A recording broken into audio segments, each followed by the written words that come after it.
Hey, what's up, everybody? This is Charles. I want to welcome you guys to another episode of the Dreamerspro Show, where we cover everything from sports, hot topics, classic debates, entertainment, when we give you guys a fresh perspective on things and how we see them. And on today's episode, the topic is why Paul George must have a bounce back year for the Clippers this season. So that's the topic I'm going to get into in today's video. But before we get into that, I want you guys to please make sure you go ahead and hit the like button, hit the subscribe button, hit the notification bell to be notified whenever we drop our content. Also, be sure to check out our Dreamerspro Podcast, which we have linked in the description below. And also be on the lookout for our Dreamerspro platform that we're launching in the first week of January, and our website, Dreamerspro.com, which we're extremely excited about, which we're going to be posting videos and articles and everything about sports. So that's something that we're extremely excited about. So be on the lookout for that, and obviously we'll keep you guys posted. Anyway, let me get into this topic right here, because you know it's NBA opening night. The season is back. All of this obviously is contingent upon when you see this video. If you see this video a little bit late, then obviously it's not going to be as relevant to you. But anyway, let me just go ahead and get into this here. Now, last season, Paul George was one of the major pickups for the Clippers last season, and the way he got to the Clippers was a pretty interesting story, to be quite honest with you, and it left a lot of people in the league and outside the league scratching their head. Why? Because Paul George, I think, signed a 2-year contract with the Oklahoma City Thunder, and I think he was in his second year of that contract, although they underperformed in the playoffs. And when Kawhi Leonard was sort of making his decision on whether or not he wanted to go play. He wanted to go play with the Los Angeles Lakers or the Toronto Raptors. We were kind of wondering, okay, if he decides to go and play with the Lakers or the Raptors or some other team, or even the Clippers, is he going to go to? If he decides to go to the Clippers, is he going to go by himself? That was a big question that we were all kind of asking ourselves, right? And when he was able to acquire Paul George, I mean, it shocked all of us. Nobody saw that, at least I didn't. And most people in the general sports media said the same thing, that they had no idea that Paul George was even on the table. But apparently he was. And once he was able to pick up that player, a lot of people started to say that the Clippers were going to be the favorite. And I'll tell you why. Because the season prior, Paul George for the Oklahoma City Thunder averaged 28 points per game, 2.2 steals, 4.1 assists, 8.2 rebounds, shot 83% from the free throw line. He shot, almost 39%, 38.5% from the three-point line and 44% from the field, playing for the Oklahoma City Thunder, and was one of the finalists. I think it was the top 3 voters for MVP and also Defensive Player of the Year. So once we saw that news, we were like, oh my God, this guy has an MVP type candidate that he's going to be playing with. And Kawhi Leonard was fresh off of a finals MVP. So it made a lot of sense for most people to kind of make that assumption. Now, what happened? During the offseason, as you all know, the guy got shoulder surgery, and it caused him to miss the entirety of the training camp that they had in Honolulu, Hawaii. So he missed training camp, and then he missed 11 of the first games. I think it was 11 games of the season. So he missed a good, let's say the first 3 weeks of the NBA season. He missed all of those games, right? So going into the season, he was kind of playing catch up, because a lot of his teammates were already there. Most of them had already gone through training camp, and they were already by the time he got back, they were already in regular season shape, like playing mode. So they were doing pretty well. So when he came back, they had to integrate him into the system, and then he had to find his rhythm. And because of that, his numbers were kind of inconsistent all of last season. Now, if we look at his production last season overall, for the entire season, for his first season with the Clippers, he went from averaging 28 points per game all the way down to 21.5 points per game. He got you 1.4 steals, 3.9 assists, 5.2 rebounds. So pretty much all of his numbers went down. Steals, points, rebounds, assists went down. His free throw shooting percentage went up to 87%. His three-point shooting percentage went up to 41% from the season, which is impressive.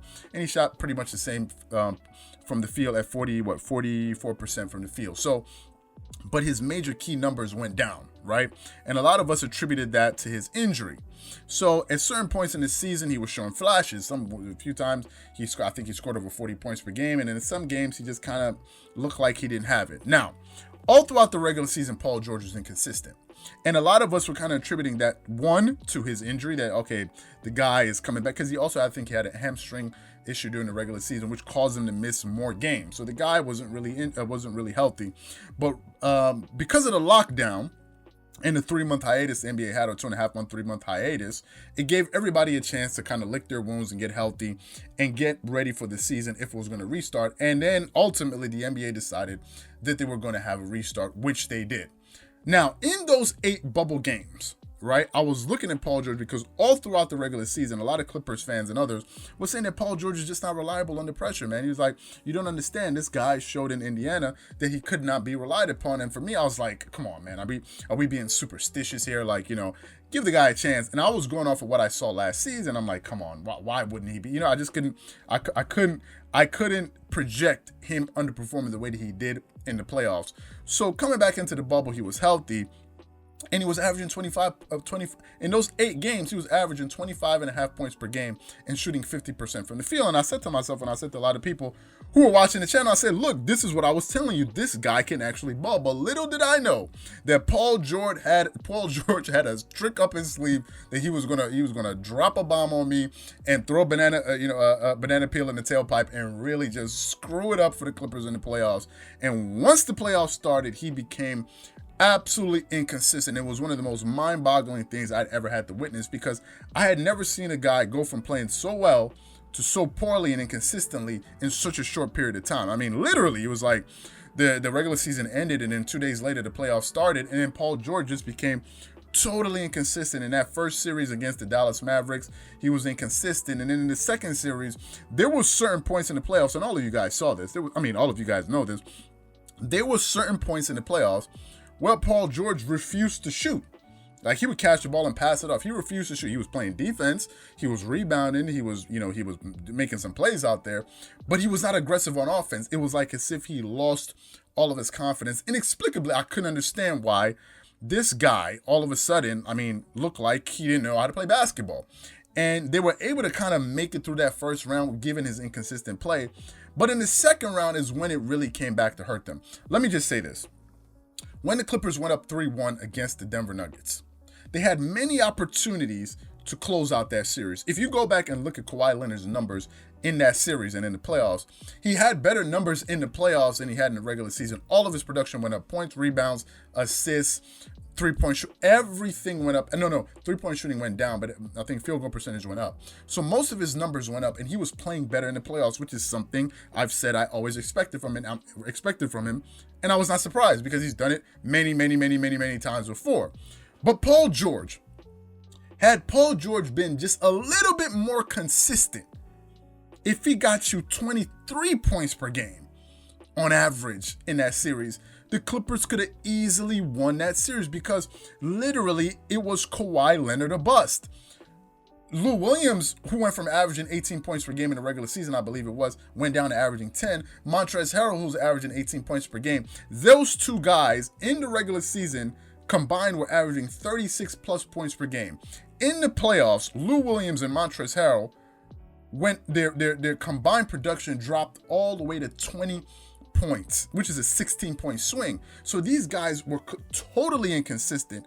Paul George was on and off. One game he would score 30, the next game he would score like 15. So he was completely inconsistent.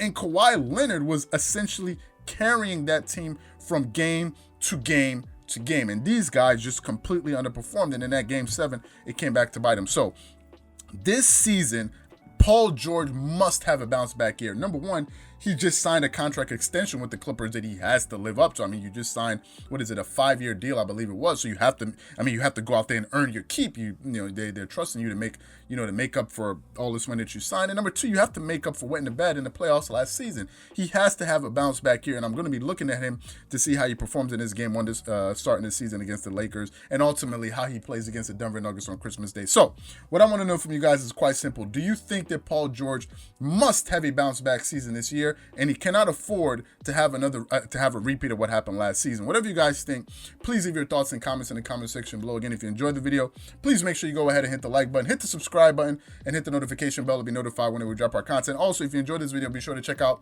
the next video that we have linked at the end of this video. I'm sure you guys are going to enjoy that as well. Anyway, once again, this is Charles here from Dreamerspro, wishing you guys an amazing day, and catch you guys on the next episode. Peace.